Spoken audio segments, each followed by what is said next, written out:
Le monde des shinobi est divisé en plusieurs pays. Parmi ces pays, on en décompte 5 qu'on qualifie de grands pays.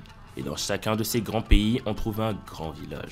Konoha pour le pays du feu, Iwa pour celui de la terre, Kumo pour la foudre, Kiri pour l'eau et Suna pour le vent. À la tête de chacun de ces villages se trouve un grand chef appelé Kage. Ainsi, le village de Konoha est gouverné par le Hokage. Iwa le Tsuchikage, Kumo le Raikage, Kiri le Mizukage et Suna le Kazekage. Les Hokage étant les Kage sur lesquels nous avons les plus d'informations, j'ai trouvé ça intéressant de me pencher sur les protecteurs de Konoha. L'objectif de cette vidéo sera donc de déterminer qui est le meilleur Hokage de Konoha no Gakuren.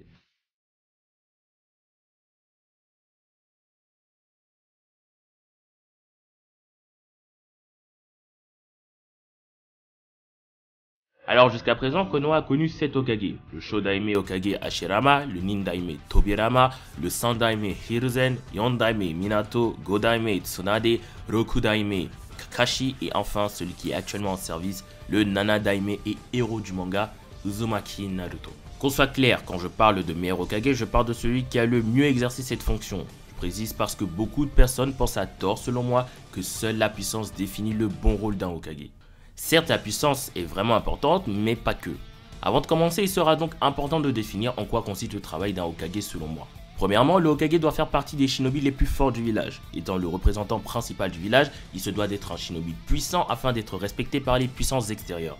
Il est cependant pas le plus fort, par exemple quand Kakashi est devenu Hokage, il y avait des shinobi bien plus puissants dans Konoha. Je dirais même que c'était la même chose pour Tsunade. Une autre condition est l'expérience et les capacités intellectuelles. On l'a vu avec Naruto, on ne peut pas passer de Genin à Hokage, il faut d'abord passer Genin, Chunin, puis Jonin pour y prétendre. Le Hokage s'occupant également de la paperasse et de passer des accords avec les pays étrangers, ça ne doit pas être le dernier des tocards, loin de là.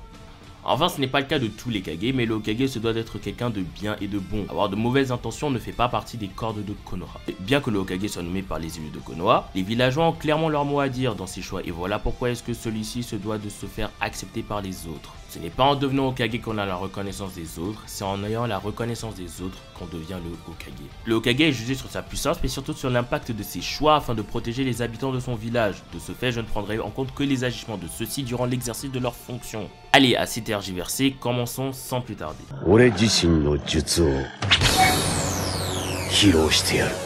En 7ème position, j'ai mis le Rokudaime Hatake Kakashi. Kakashi, aussi connu sous le nom de Sharingan no Kakashi, fait partie des héros de la 3ème grande guerre des shinobi. Il est lui-même le fils d'un très grand héros de Konoha, Sakumo Atake, aussi appelé Croc Blanc. L'une des raisons de la faible place du ninja copieur est du fait qu'il exerce sa fonction dans une période de paix.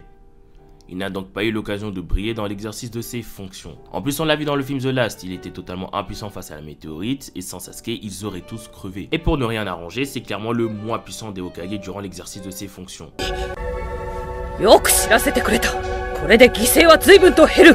En 6ème place, j'ai décidé de mettre Tsunade, le Godaime Hokage. Tsunade est la petite fille de Hashirama Senju, le premier Hokage. Elle est à ce jour la seule femme à avoir atteint un tel poste de Konoha. Tsunade a donc beaucoup de mérite. Elle a repris Konoha après une situation de crise, ce n'est pas du tout une chose facile. En tant qu'Hokage, elle a su redresser Konoha, que ce soit de façon militaire et même si ce n'est pas dit explicitement, de façon économique et politique. Même en termes de puissance, elle est loin d'être dégueulasse. Elle est clairement en dessous des autres Hokage que je vais présenter, mais elle a un niveau de puissance tout à fait honorable.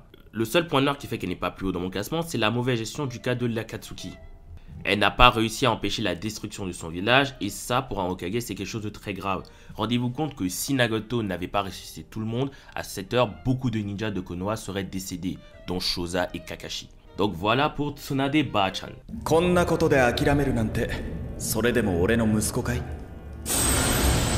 En 5ème page, j'ai décidé de mettre le Yondaime Hokage, Namikaze Minato.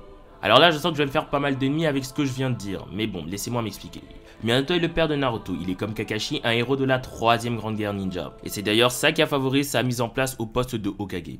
Qu'on soit clair, Minato est un génie, personne ne remet ça en cause, mais il n'a visiblement pas exercé très longtemps et ses actions sont donc limitées. Il a quand même sauvé Konoha de l'attaque de Kyuubi et est allé jusqu'à donner sa vie, cela fait qu'il mérite largement sa place dans ce classement. Et il aurait été sûrement plus haut s'il avait vécu plus longtemps.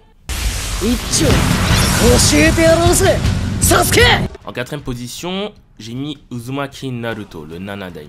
Alors je sais que j'ai dit que la puissance n'est pas forcément le point le plus important pour un Hokage, mais c'est sûrement ce qui m'a poussé à placer le Jinchuriki de Kyuubi si haut dans mon classement.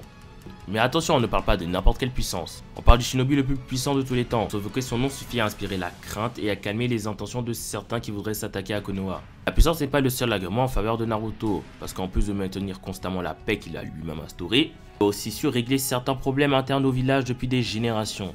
Aussi, je pense particulièrement au Kairyuga auquel personne ne fait référence, où la différence entre la branche parallèle et la branche principale n'existe visiblement plus. En tout cas, ça a l'air d'être le cas vu la réaction de Boruto quand il a parlé à Neji dans le passé. En plus, Naruto est vraiment un pont qui relie le monde shinobi. Un pont qui, s'il venait à s'effondrer, entraînerait de graves conséquences. Pour finir, on pourrait même noter la protection du village lors de l'attaque de Momoshiki et Kinshiki. Là où Tsunade a échoué, Naruto a su se sacrifier pour ne pas que le village soit détruit à nouveau. Donc 4ème place pour le Nanadaime. Konoha no fukushū da to Uchiha no aku ni tsukareta kozou ga koko de washi ga. 3ème place, j'ai décidé de mettre Tobirama Senju, frère du Shodaime Hokage Hashirama. Tobirama fait partie de la génération de Madara et compagnie, il est donc d'un autre niveau.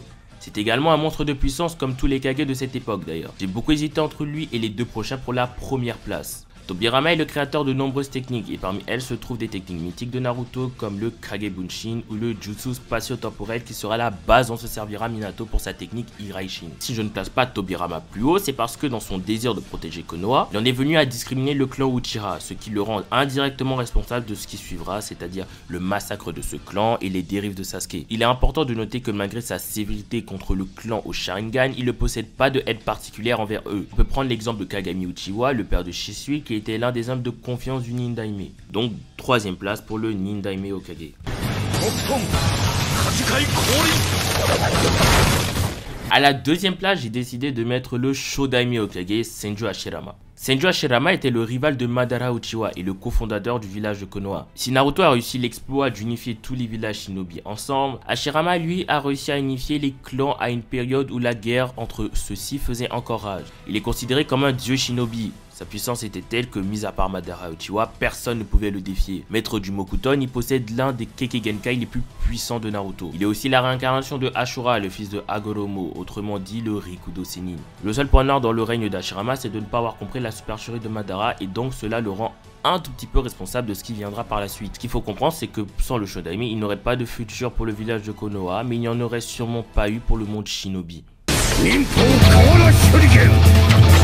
Et donc vous l'aurez deviné, en première place, même si ça étonnera certains, j'ai décidé de mettre Sarutobi Hiruzen, notre cher Sandaime Hokage. Sandaime est le Hokage qui a eu le règne le plus long. Il a été nommé alors qu'il était un tout jeune adulte et a quitté le poste à sa mort en étant devenu vieux. Et il était le Hokage en place à la fin de la première grande guerre ninja. Il a ensuite mené la seconde et la troisième en arrivant à rester en place. Il a même remporté la troisième grande guerre ninja. Comme beaucoup de ninjas, il a dédié sa vie entière à la protection de Konoha. Il a su faire des compromis pour garder Konoha en sécurité. Comme par exemple permettre à Danzo d'agir dans l'ombre car il savait que pour gouverner le village, il faut une part de lumière mais surtout une part d'ombre. En tant que Hokage, il a également formé les Sannin légendaires dont l'un formera les deux prochains Hokage. Hiruzen est un homme d'une extrême montée.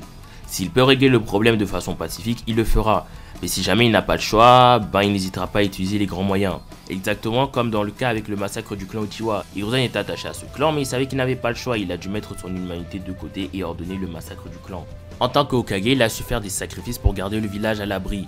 Et c'est pour ça que pour moi, Sarutobi Hiruzen est le meilleur des Hokage. Voilà, la vidéo est donc terminée. Je t'invite à mettre toi aussi ton classement dans les commentaires parce que ça m'intéresse. N'hésitez pas à débattre justement de ce que j'ai fait, on peut ne pas être d'accord, mais s'il vous plaît, dans le respect, j'ai expliqué mon point de vue, ce n'est que mon point de vue, ce n'est absolument pas de l'arrogance, je ne pense absolument pas avoir la science infuse, mais ce n'est que mon avis, voilà, donc j'aimerais que vous le respectez s'il vous plaît. Je sais que ça fait très longtemps que j'ai pas sorti de vidéo, c'est vraiment compliqué pour moi d'avoir un planning fixe, mais je vous promets que je ferai de mon mieux pour pouvoir être beaucoup plus régulier.